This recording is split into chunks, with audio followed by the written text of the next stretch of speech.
கடலங்காடி வணக்கம். நம்ம பார்க்க போகிறது வந்து பரண்டா கெண்டை இருக்குதுல்ல, கெண்டையிலே வந்து சின்ன வகை இருக்குங்களா. இது வந்து பரண்டா அப்படின்னு சொல்லுவாங்க. நல்லாயிருக்கும் சாப்பிட, குழம்பு வைக்க வறுக்கலாம் நல்லாயிருக்கும். கெண்டை இருக்குங்களா, கெண்டை மாதிரி தான் இருக்கும் இந்த மீனும்.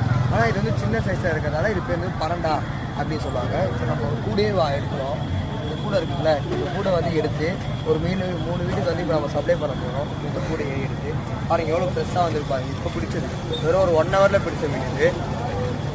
எவ்வளோ ஃப்ரெஷ்ஷாக இருக்கும், எவ்வளோ ஃப்ரெஷ்ஷாக இருக்கும். 1 ஹவர் தான் ஆகுது பிடிச்சி. நல்லா ஃப்ரெஷ்ஷாக இருக்கும் பாருங்க. ஓகேங்களா, எவ்வளோ ஃப்ரெஷ்ஷாக இருக்கும். அப்படியே நம்ம ஒரு கூடையே எடுக்கிறோம்.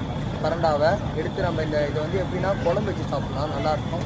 குழம்பு வறுக்கவும் செய்யலாம். எப்போவுமே வந்து மீன் எப்படி நம்ம சாப்பிட்றோமோ அதே வகையிலே வந்து இதை வந்து சாப்பிட்லாம், நல்லாயிருக்கும். சரிங்களா, வாங்க இந்த மாதிரி வந்து